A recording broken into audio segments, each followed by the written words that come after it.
Hey everyone, welcome back to JP's Budget Collecting and another episode of the Indie Show. Tonight we are doing Descender Volume 1, and I have an awesome panel with me tonight, so I'm going to waste no time in getting them in here. And we are going to start with Mr. Whitewell Comics. What's going on, Alec? Hey, buddy.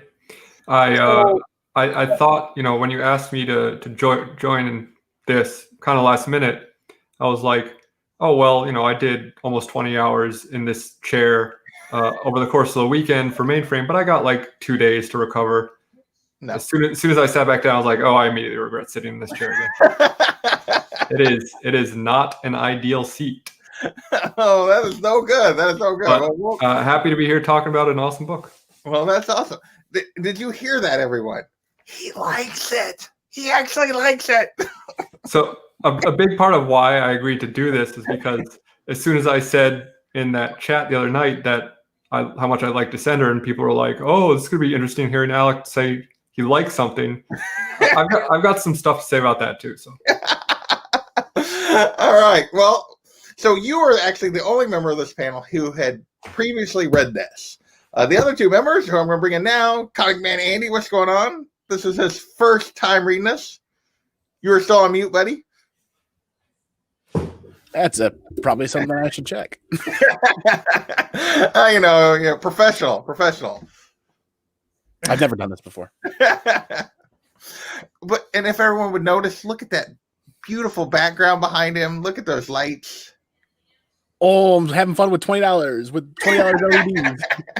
It actually turned out really neat. It did work out good, man. It looks awesome. So thanks.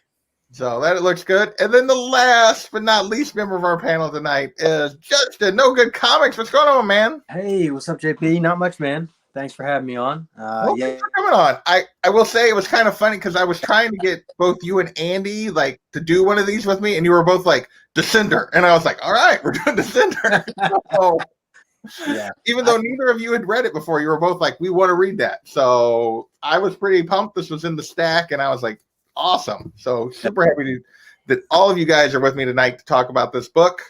But before we get any further, we're going to shout out this chat really quick. Yeah. We had Ruben Guzman hanging out early tailgating, as was Carlito Classico. What's going on, guys? Some John guy. I don't know who that is. We'll get off of him real quick. We got Comic Books NYC, who says he's actually read it this time so he can stay, and that is awesome. We have my best moderator, Miss Kate. What's going on? Kate Titus, all the way from Japan. Thank you, sir. He is always in the house. Such a dedicated follower. I really appreciate it. Some Andy guy, I don't know who that is. Some no good guy. Let's see where we got. We got Simon R. What's going on, Simon? There's Carlito is back. TJ, the Slab Dragon Watson, is in the house. Thank you, TJ, for joining us. House till the end.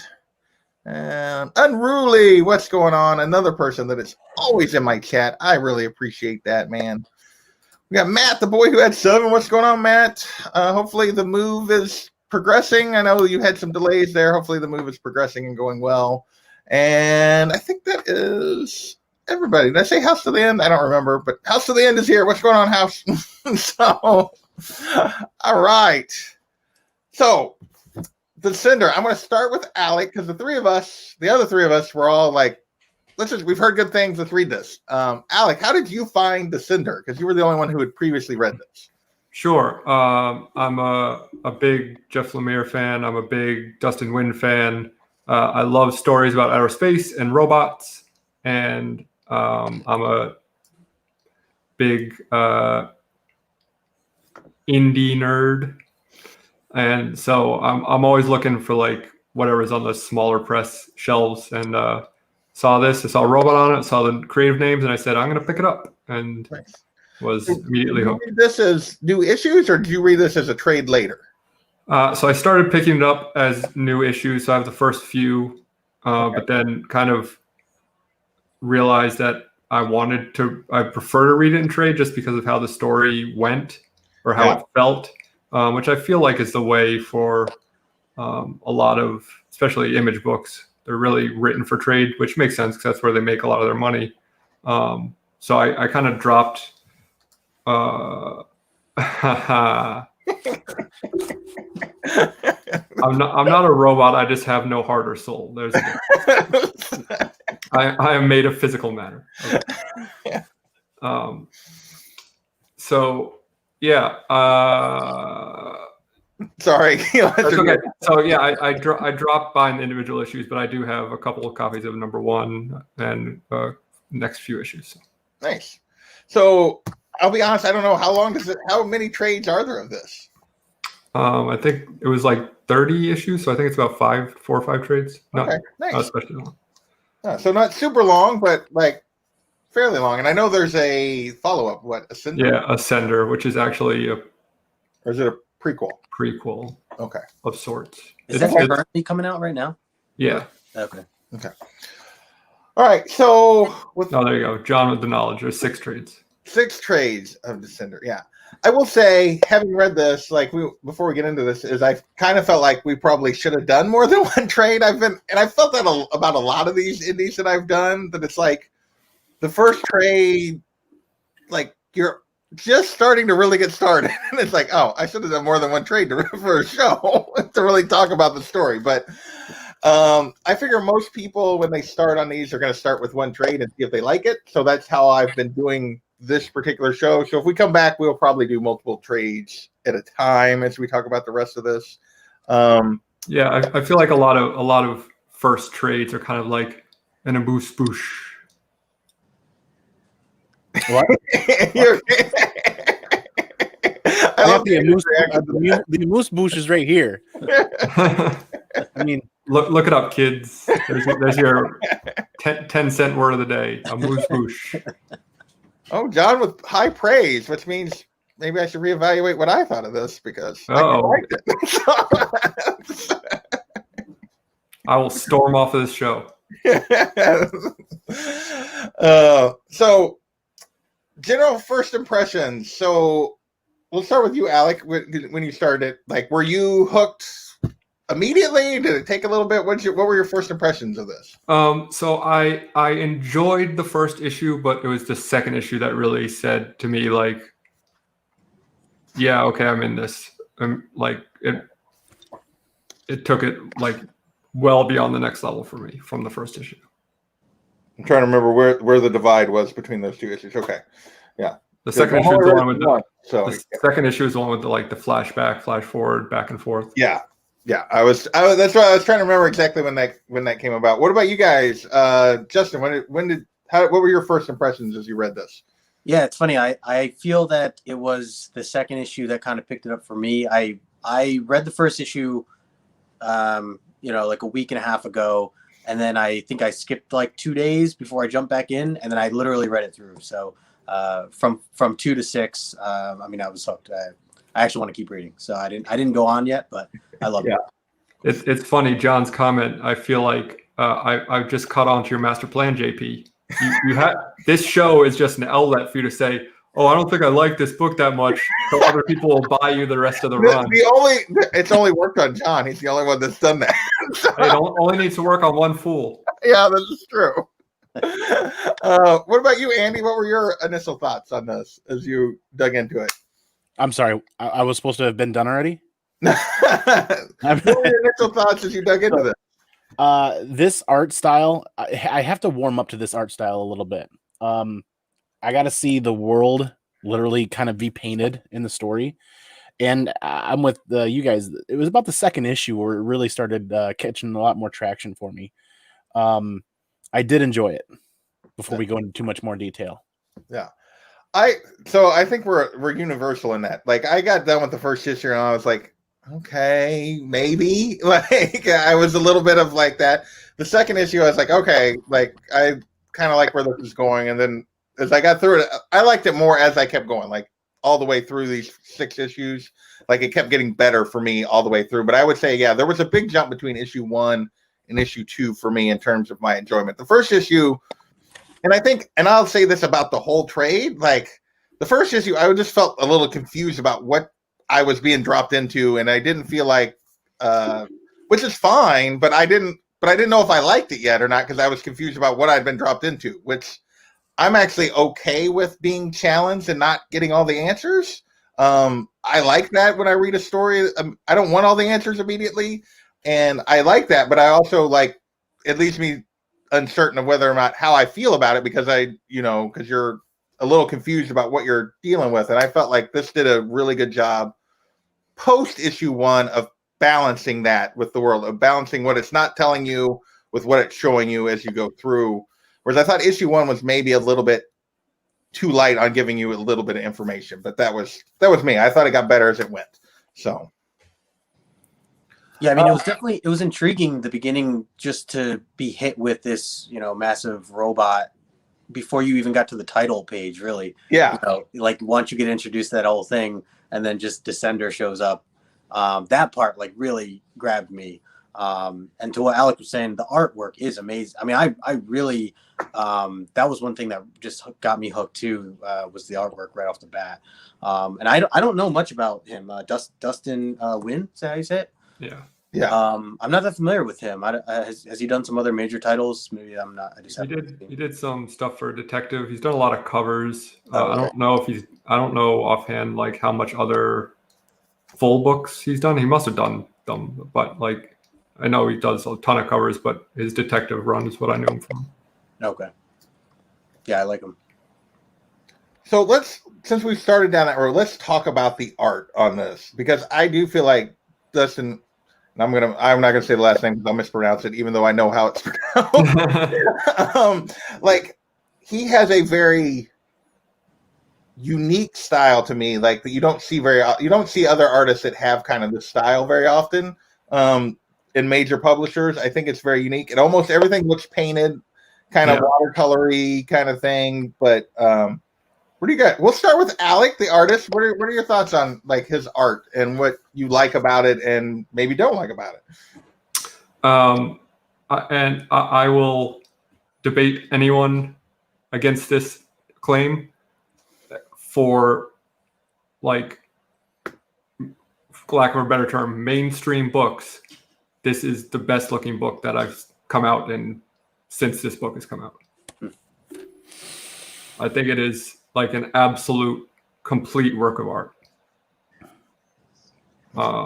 The way he uses color and layout and emotion and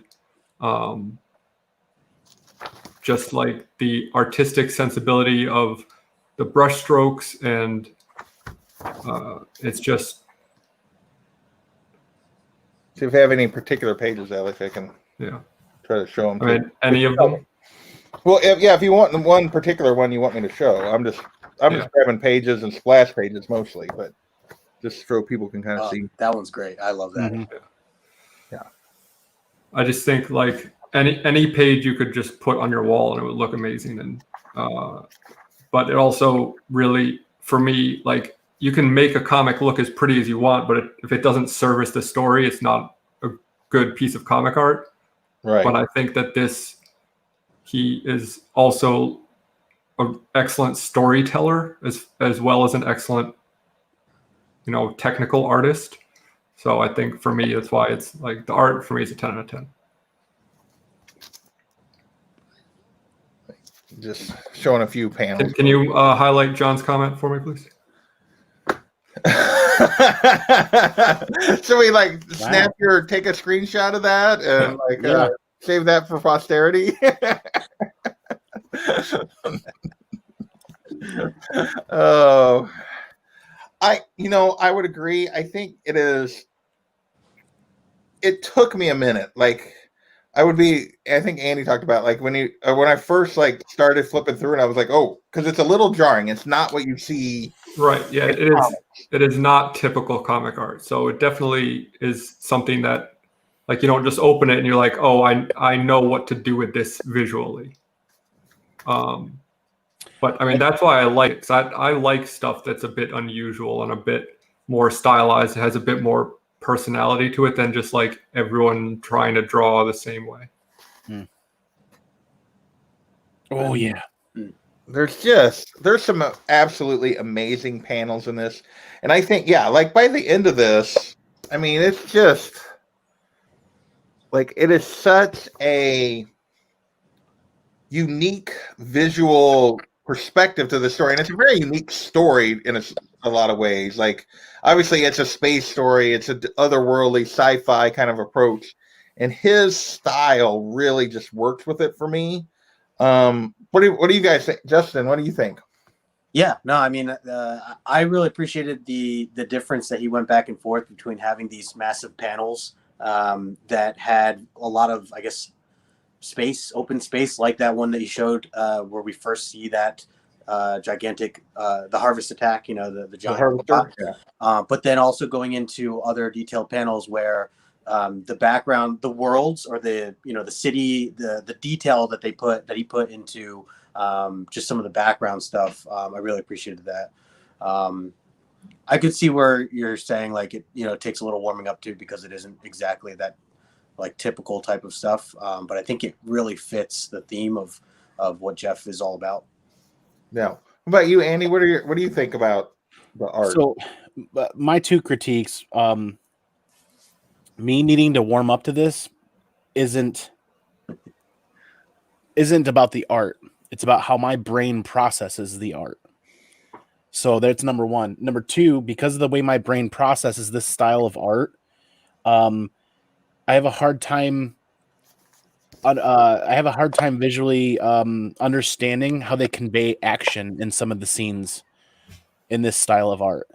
Much like Jeff Lemire's Sentient, produced by TKO, the art style is very similar to this. I'm wondering if Jeff Lemire is digging this style of art from artists for his stories in space, his epic, galactic space stories. Because at the end of the day, I'm with Alec. It's just the way my brain works that I have to sit and I have to focus and I have to let my brain fall into that world a little bit before.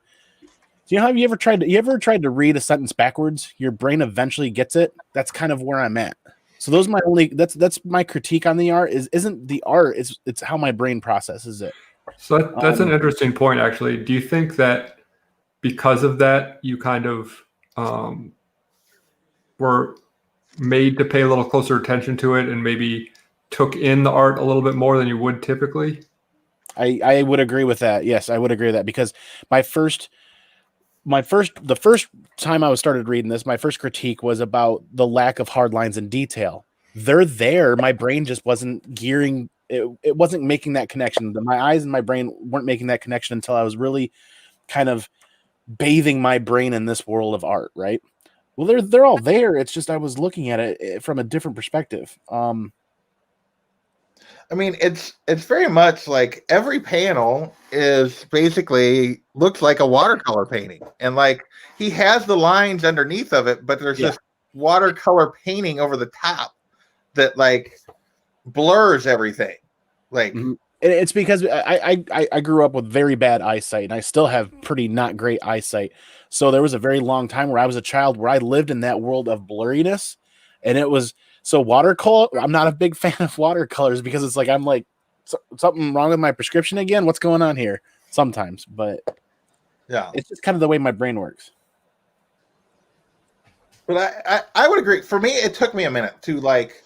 It took me probably midway through the book to really appreciate what I was looking at. Like I was probably halfway before, because it was like at first I was like, okay, and I was intrigued, and then it was like, well, like, and it took me a while to warm up to it. I would agree with Andy.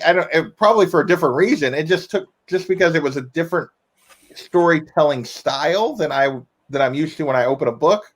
I will say, I think before you guys even came on here, I can't remember, but when Andy and I were on initially in the background, like we were talking about, like this would make an epic, like movie series or TV series or whatever, like just from this first volume. But I don't know how you tell it visually and do this justice, like in that medium.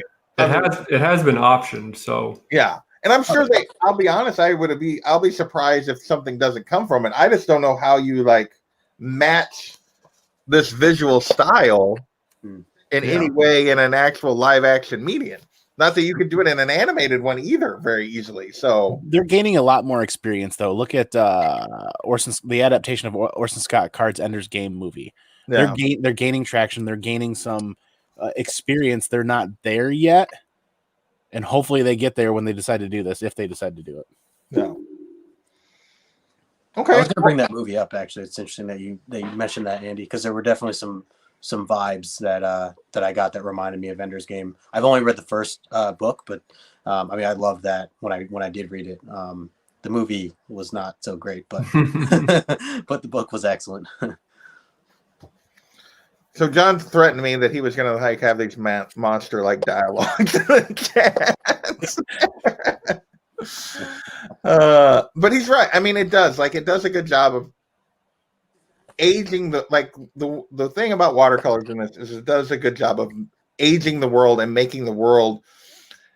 It's unreal but real. I don't know exactly how to explain that, but it makes it feel.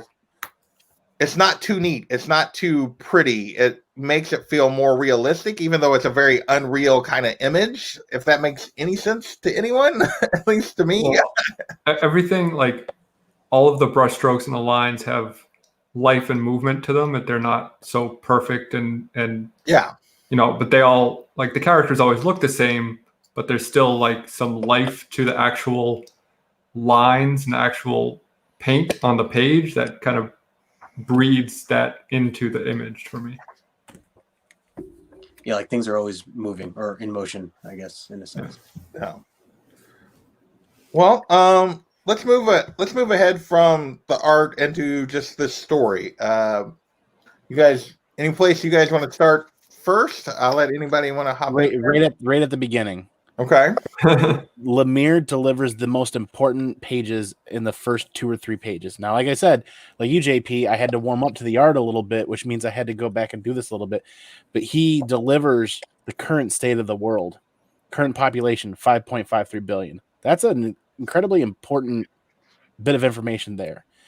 Yeah. What seems like very dull banter on the second page is actually Lemire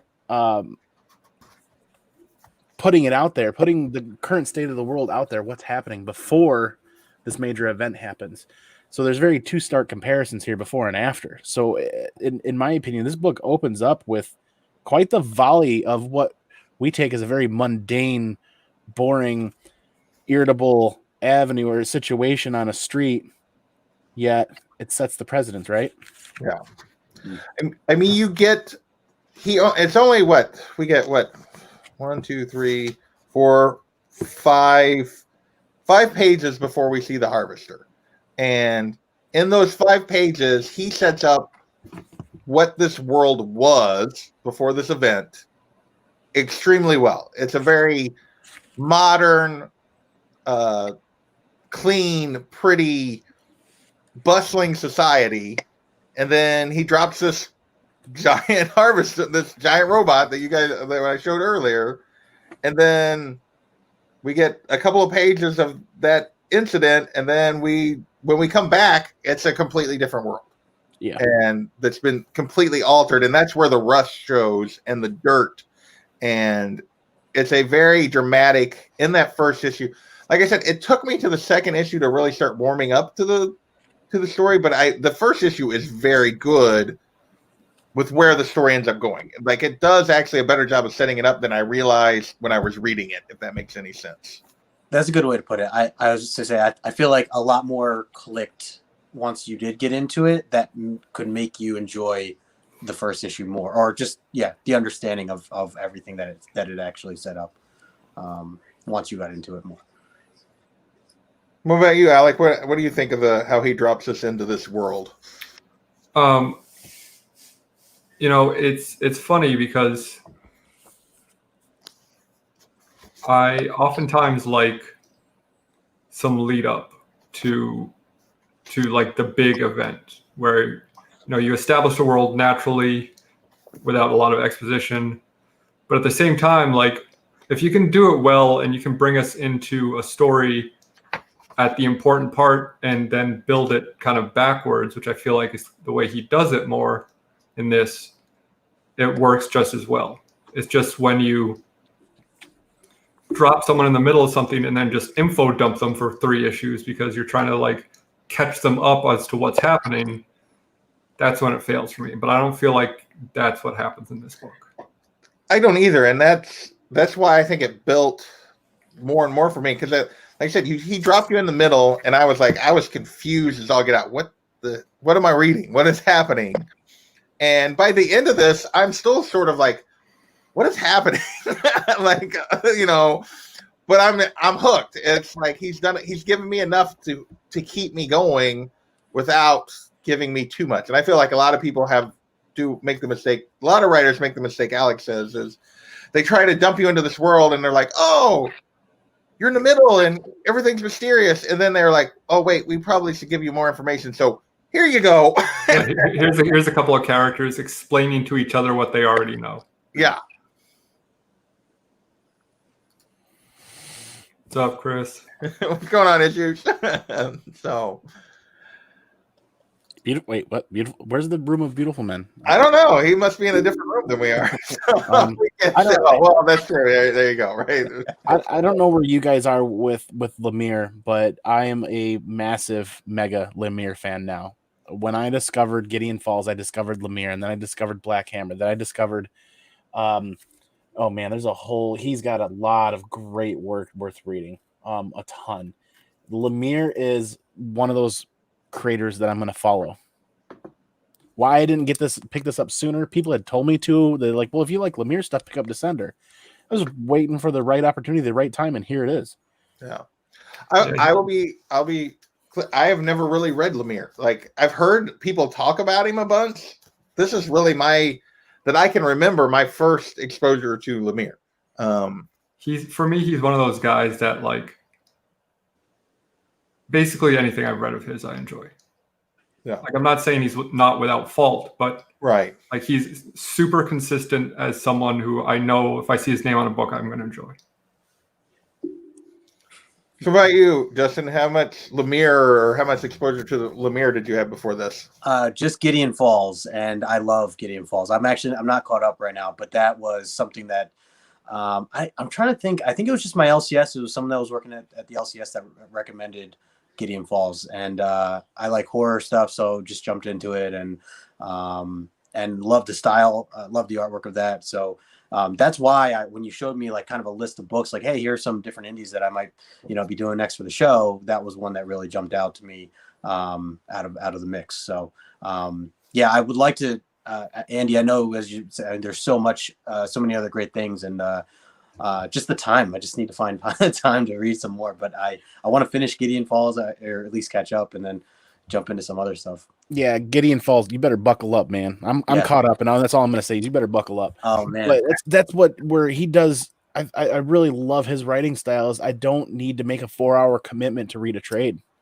Yep. But the impact is delivered. The story is delivered. And like Alex said, if his name's on it, there's a fair good chance that I'm really going to enjoy it. Mm-hmm.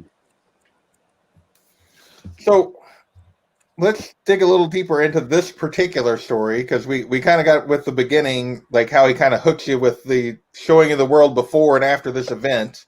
And so what do you guys think of like some of the cast of characters we get introduced into this? We get obviously we get Tim 21, who is our kind of, in theory at least at this point, appears to be our main character, which is a robot who was designed to be a companion for children. In this world where robots, after this harvester attack, are basically outlawed or destroyed or hunted down. And then we have this guy who's his designer, and we'll get into that, I think, as we go through that. And then a couple of people from the government that are looking for this robot. So what do you guys think about this cast of characters and this that we get introduced to? Don't forget about the dog, Bandit. Oh, and we also get some other robots from. Yeah, I was going to say you've left out the most important and most impactful character. Arf, arf. That one? Yeah, Driller is a real killer, man. Driller is a real killer, yes. Driller and the real star of the show. Yeah, Driller is definitely one of the better standout characters of this whole thing. And he doesn't say much, but right. Where is the one line where they're talking about when they're captured in chapter 5 or in issue 5, and he's like, I already said what I gotta say. Never trust a Hume. Driller's talking to him, and he's like, "But I was programmed that way." And his line is, "Well, little bot, I just say the joke's on you." It's like, That's a good one. and Driller doesn't say much, but he is definitely a standout. There's some more art, just crazy good stuff. Yeah, I was curious if he was going to be like a main type of character in the beginning, and I really thought it was just going to be like, I don't A know, one-off kind of thing. Yeah, That's what it's I like thought. some scrap robot, and then but like I was like legitimately caring for him, especially going into the end of the 6th issue. And I was like, oh man, like I mean, not that we won't jump ahead, but like yeah, I ended up really seeing. Oh, well, we can jump all around. I'm not like this is full spoilers. We talk about it as the parts we want to talk about. But yeah, I will be curious because of where they're at. Like, I'm hoping Driller becomes the mainstay of this whole thing. I have no idea. Like, I could see him not, but because he is definitely probably a standout for me, probably the standout character of the whole group. Well, you started us down this road, Alec. What's your thoughts on Driller? Like, I can't remember where in the series his kind of like origin story is. Is it in this first trade? No. Okay, then I will excuse myself from this conversation because I'm sure I will accidentally spoil something.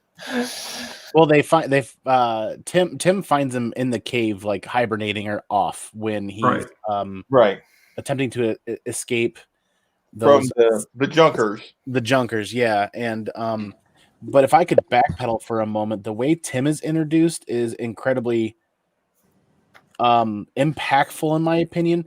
Much like, have you guys ever seen the movie Moon 2009 with Sam Rockwell? Yes, Sam Rockwell. No. Very Excellent. similar. Excellent movie. Yeah, excellent. Really good movie. Lone person wakes up in a mining rig on a moon somewhere. This kid's everything's dark. This is where the art really plays a massive role in the story, in my opinion, too, is just the way that's delivered there, where they introduce him. There's nobody there. He's by himself. He's an android. He's been asleep for a decade or more. And this for me is this is where it really starts kicking me right in the square center of my heart. That duality of man and machine, where his mom was putting him to sleep every night, and then are we spoiling the story or not? I mean, yeah, spoil. We spoil. If you're in the chat, we spoil. He wakes up 10 years later and his family's gone. Yeah, gone. Wakes up to an empty mining depot. So, and he knows that he's a robot. He doesn't think he's human. No, just to be clear. Yeah, there is. Yeah, I didn't mean to make that confusing aspect between Moon. I will say though, if you're reading it, you don't know that he's a robot. Like, it's for the first couple of pages of that, like, because they have to reveal. Right, but it's not a reveal to him. It's not a reveal to him. It's a reveal to the reader. Yeah. But for the first couple of pages where he's walking through this mining facility with all these dead bodies, and he realizes he's been asleep for 10 years, you don't as the reader do not understand that he is an android. So it's not until 1, 2, 3, 4, 5, 6, 7, 6 pages in of that little 1, 2, 3, 4, 5, 6, 8 pages in that you actually get the reveal of what he is. I mean, the cover kind of gives it away too. So I guess the cover does. Yeah, that's true. Like, you're getting the original cover does, but in terms of as you're reading that particular arc, it's like, okay. How many of us in this community grew up and loved Terminator and many other sci-fi human versus human, that duality between man and machine and the commingling of the two? How many of us grew up with that type of sci-fi and really enjoyed it? Right. T2 is the first R-rated movie I saw in the theater. Yeah. Nice. T2 was nice. I actually saw T2 before I ever saw T1, like, just because of timing and stuff, and like everybody was like, "This is so good." I saw it before I'd seen T1, and T2 is so good. Like, in terms of dealing with that, with the duality of those man and machines. Hey, geek. So, anything else character-wise you guys want to touch on? We've talked a little bit about Tim and his origin and arc, and we've talked about Killer or Driller. Do we So- want to talk about go ahead? Before someone calls me out on this, because I talk a lot about what a big fan I am of Battlestar Galactica, and there are some parallels to that. So I'm not going to say that like he was not possibly inspired by that, because like on paper it's a world that used to use robots subserviently. The robots then took over, killed a lot of humanity. Yeah. And there's a war between humans and robots. And there's a doctor who caused the whole thing. Spoilers. And for both things, and he is struggling with trying to like get away with it while also struggling with his own guilt.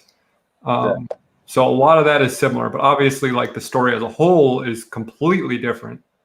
Right. But I really enjoy his character because I also really enjoy Gaius Baltar on Battlestar. Yeah.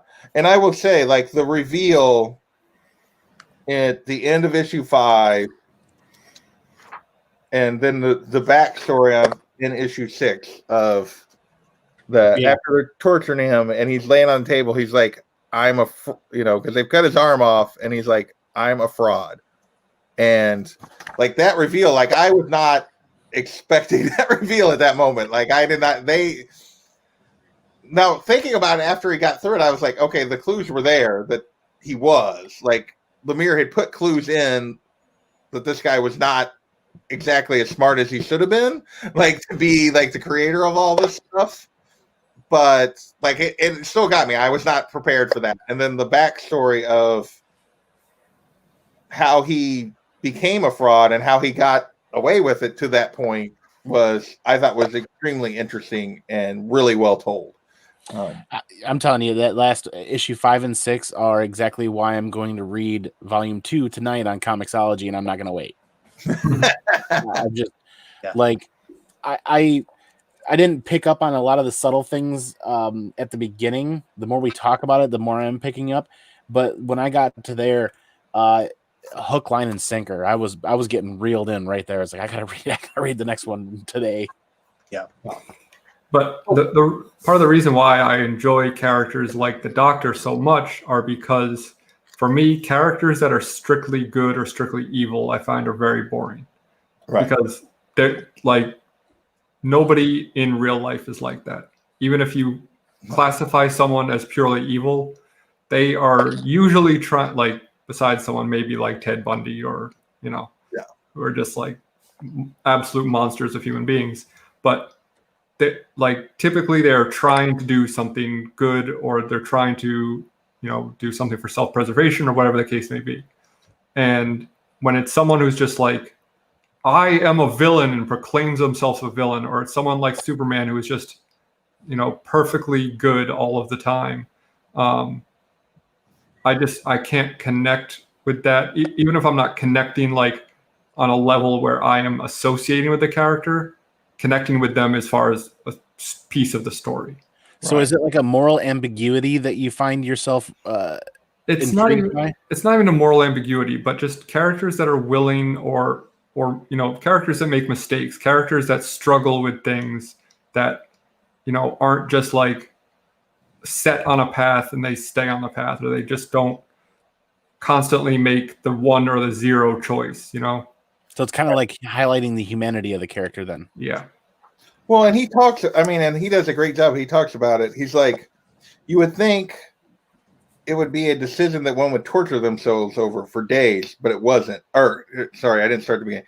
You would think betraying the man who taught you everything would be difficult. You would think the decision would be one you would torture over for days, but it wasn't. In the end, it was as easy as swiping my personal comm over the lab computer and recording everything we'd learned. And, But then he tortures himself for years after that. He tortures himself for years after he makes that momentary decision. And, like, it is so well, like, it's so real, like, the fact that somebody would be sucked into that. He saw fame and fortune, and the Doctor saw that he was with, like, his teacher was like, no, we need to be cautious with this. And he was young, and he was like, no, this is my ticket. And he took it, and it led to everything that's happening here. And he has been torturing himself for years. You can see he's a tortured as he goes through this, because he is not like, when we find him at the beginning of this, when they go to get him and through this whole thing, you can see he's not doing well. Yeah, Geek Aficionado brings up an interesting comparison. He says the governor from Walking Dead. And I'm going to say something that is probably going to sound like I'm going against what I just said, but let me explain. So I feel like in the comic, the governor is much more evil than he is in the show. Yeah. And I actually had problems with him being less evil in the show. And you would think, well, what you just said, that doesn't make any sense.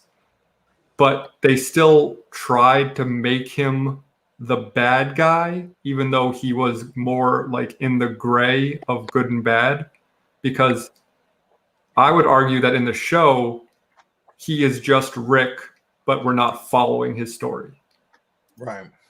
Whereas in the comic, he is still like, I feel like honestly trying to do the best for his group of people. He just does it in a much more brutal and horrific way.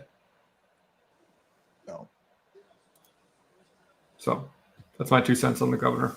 Okay. So we've kind of touched on all the main characters, sort of, except for, what is it? But the general's daughter. Oh yeah, That's what I was going to say. And Elsa. I was going to pronounce it wrong the way the doctor keeps pronouncing it wrong. I was going to say Tesla. Elsa. Chelsea. I think she's a really interesting character too, because she has, it's this kind of classic dilemma of trying to utilize your namesake and your relationship with your powerful parent versus like wanting to do things on your own and not wanting to be like given anything because of that. Right. Like, yeah, she's very much trying to walk both sides of that to a degree. Like, because she comes across as like she doesn't like trying to make it on her own, and yet then you see her conversation with her dad, and she admits who her dad is, and but yeah, she's definitely trying to walk that balance. But we get some really cool scenes with her, the conversation with her and her dad, and then the conversation with her and the doctor, but the little flash of her origin. Yep. And why she is who she is, like, which I know they're going to expand on as we go through this. Like, yeah, to a certain degree, I found her more intriguing than any of the other characters because we don't know as much about her, I don't think, yet as we do about some of the others. So I'm more intrigued to learn more about we obviously see how she got here, but what her true motivations are and how she's going to handle this than some of the others. But that's just me. I just realized I'm the only one not wearing a hat. Oh. Well, I just I could put the glare on everybody. Sorry, hold on. I'll even put it on backwards for everybody. There you go. Oh yeah, because I didn't even notice that. Delphia, what's going on? Mr. Garrow, Bagged and Hoarded, Geek Aficionado, Bubs dropped in here. Thanks everyone for hopping in. Had a moment.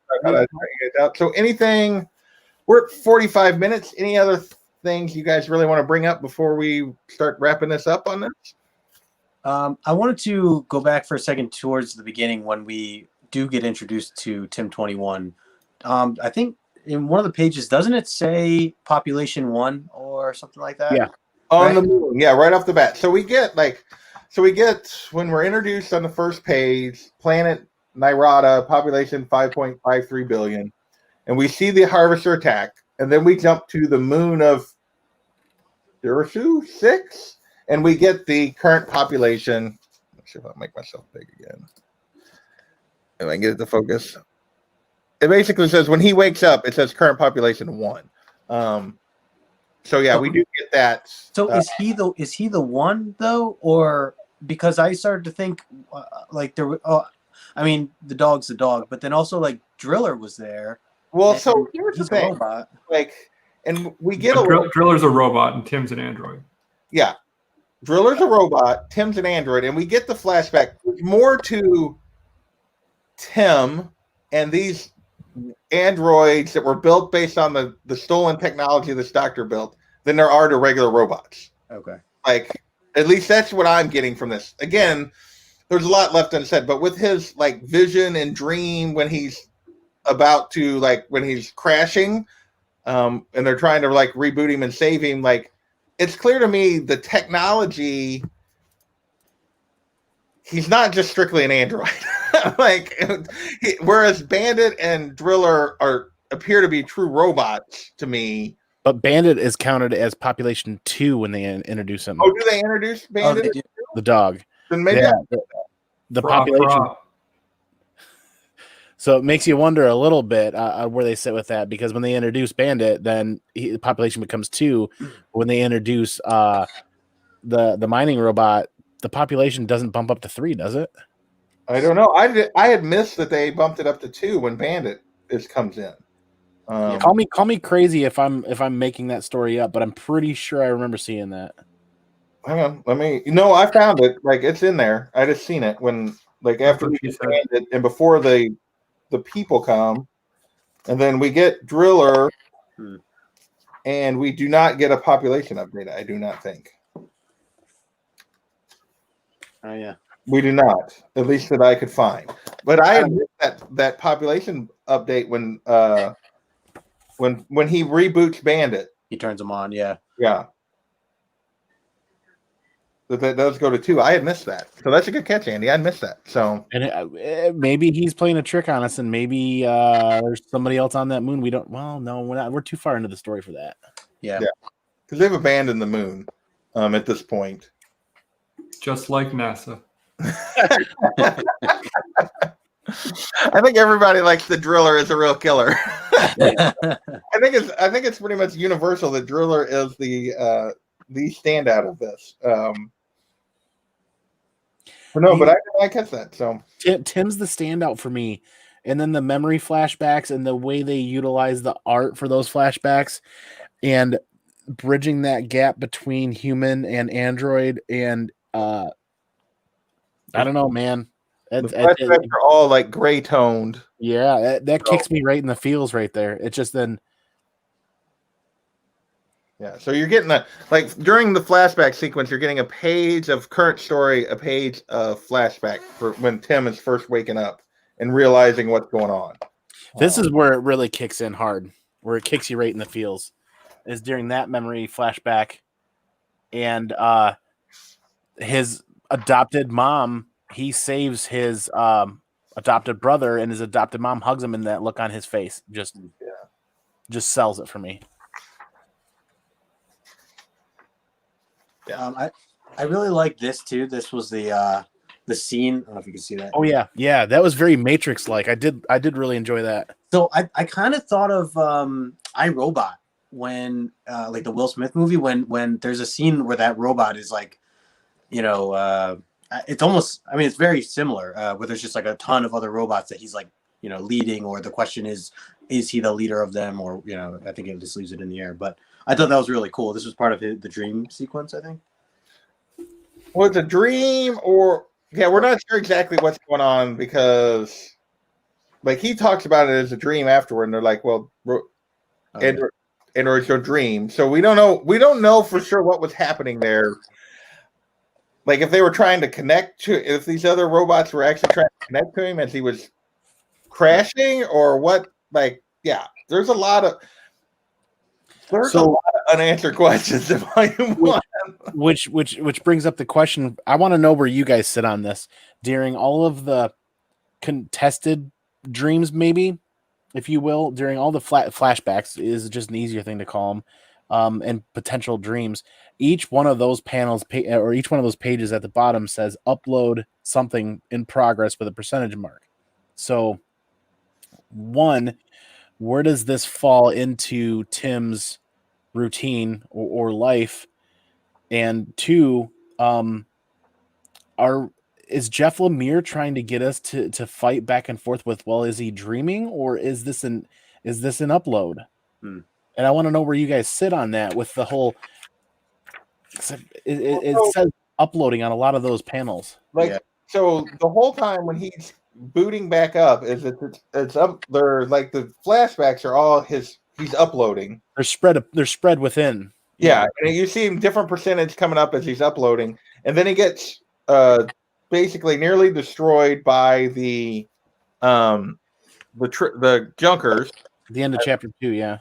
Yeah, and then like during the dream sequence, it keeps saying total failure at the start, but then it like stops. It's like total system failure, total system, and then so you go through this, and it's like, is he in a what's going on there? Is he still trying to upload? Is he in a system failure? And then when he comes back up, when the doctor actually brings you back, he never uploads anymore. So it's like, how much of it was gone? Did he not get all of his memory back? I do remember the doctor when he arrived on the moon he shut down like some local networks or something like that to prevent hacking, if you will, for lack of a better term. The layman's term comes to my mind would be just the hacking of Tim from outside sources.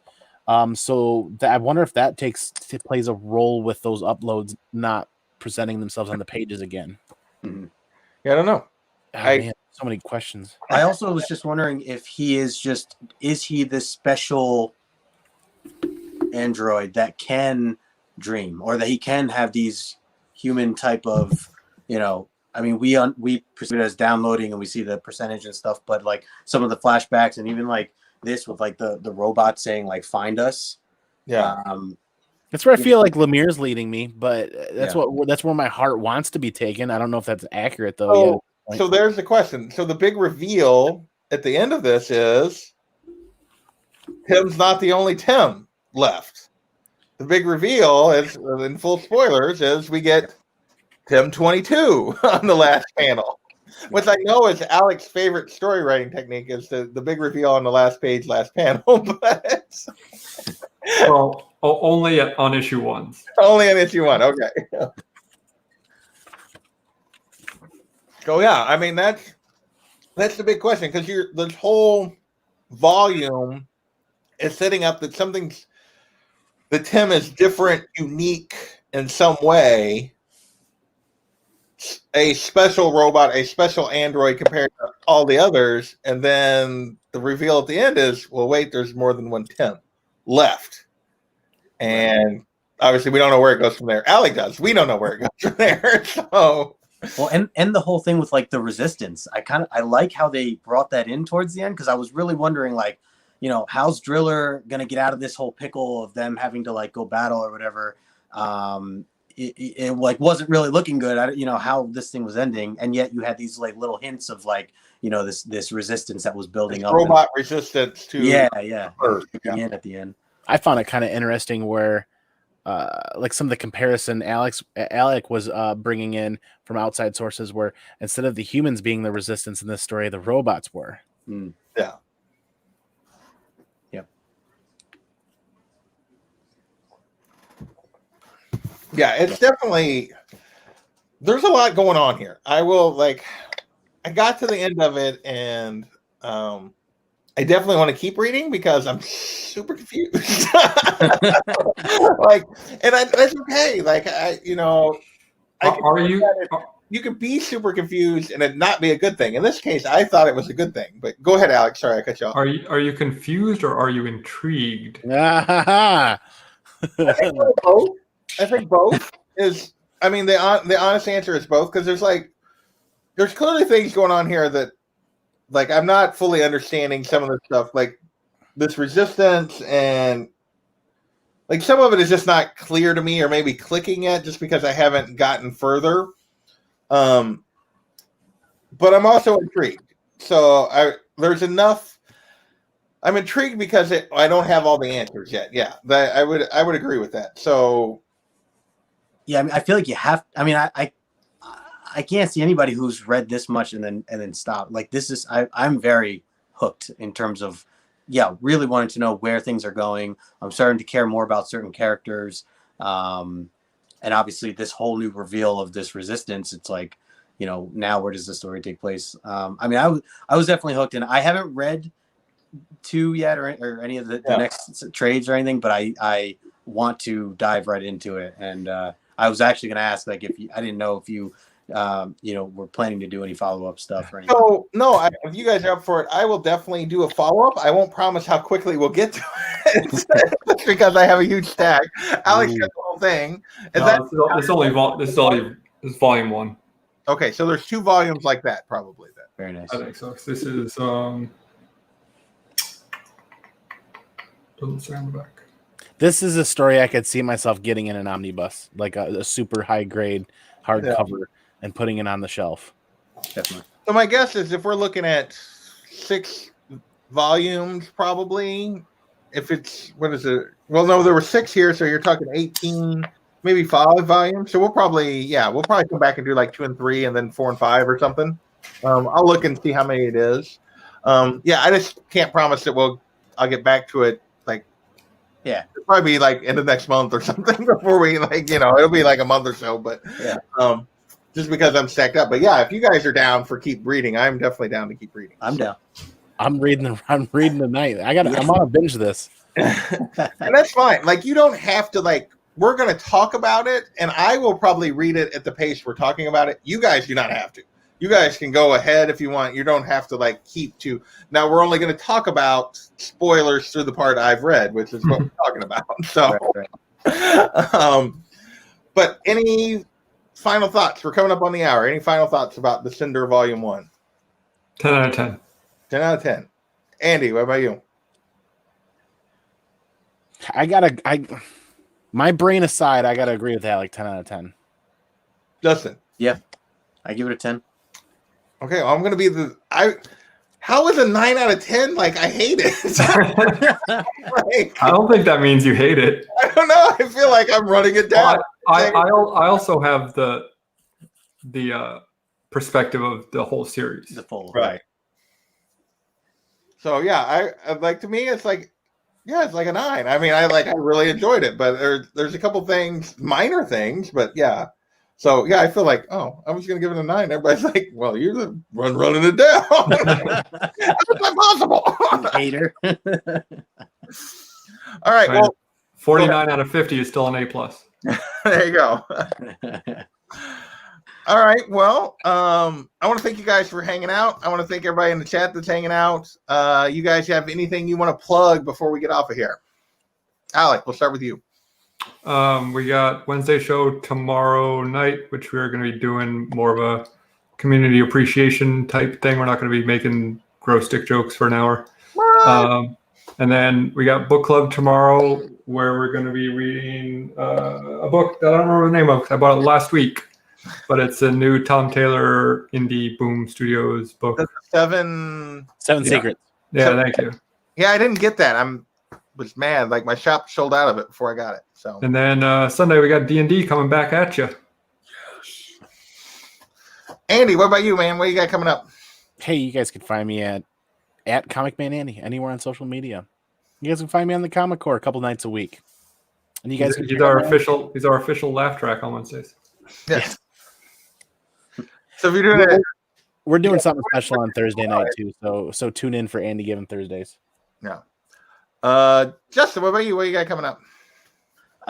So John's Comics with Kids and we have a show that we're going to kick off next Tuesday, the 25th. I'm pretty excited about. I don't know if we locked the time down exactly yet, but we're going to be going through the X-Men omnibus from Claremont that we just got, the reprint that just came out, and we're going to go issue by issue, kind of kick it off as a show. So if you guys want to swing by Tuesday night, like 9:00 probably Eastern time, I think. Nice.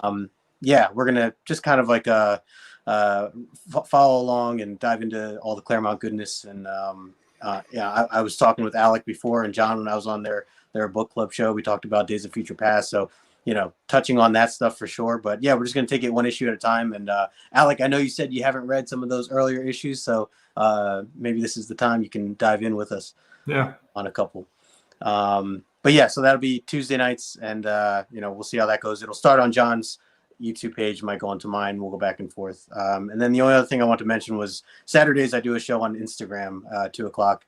It's called Comic Collector Origins, something new I've kind of started up. trying to talk about the origins of the collectors in the community, such as yourselves. Actually, would love to have any of you guys on the show at some point. Just interviewing the community and trying to hear their background of how they got into comic books, kind of their origin and first appearance at like a Comic-Con type of thing. So it's an hour long, 2:00 on Saturdays, and just trying to get that out there. So swing by. And hit me up sometime. So I'm happy to do Definitely. it. So Thursday, I am doing my 1,000 sub celebration. Thursday night. Yeah. So we're gonna Congrats. hang out for a couple hours, and I will probably drink beer. And I got some giveaways that I'm going to give away to people that show up.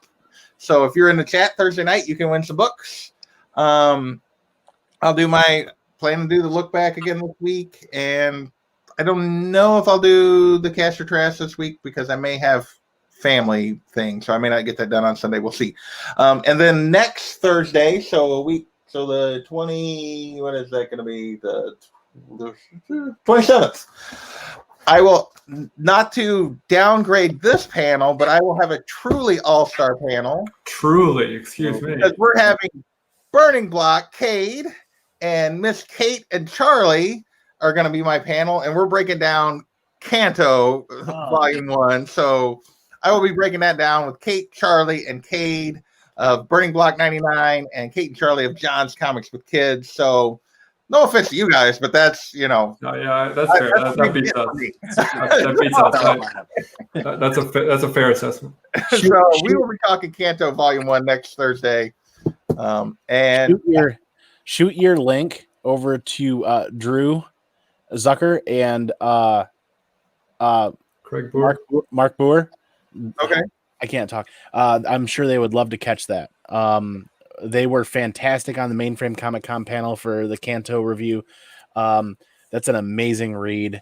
And JP, I have not read it yet. I have not done it. Oh, you're really gonna enjoy it. And for your other show where you pay attention to the value of comic books, just know that a Kanto 9.8 recently sold for $1,000, and another one. The one before it went for $5,000, one went for $1,000, and another one went for $750. So that book is climbing. It's getting heat. Wow. Yeah, it is a very popular. And the did it come out the next volume or next storyline start A week from tomorrow. week from tomorrow? Okay, so It was next like a one shot, I think. I The thought it was Clockwork one Fairies. shot, and then I thought they were actually starting a second story arc. Yeah, they are. Yeah. Yep, the Clockwork Fairies came out a month ago. Okay, and then I don't know what the second story arc is called. Kanto and the Hollow Men comes out a week from tomorrow. There you go. So. Nice. Hey, Whack, just in time for us to log out of here. But thanks for stopping by. Well, that's whack. John, I think John's going to try to squeeze in because he loves Kanto, but I'm going to make him be quiet and let Kate and Charlie talk. So, and yes, take that Bear Island. And on that note, we're going to get out of here. Thanks, everybody, and we will catch you later. Bye. Later.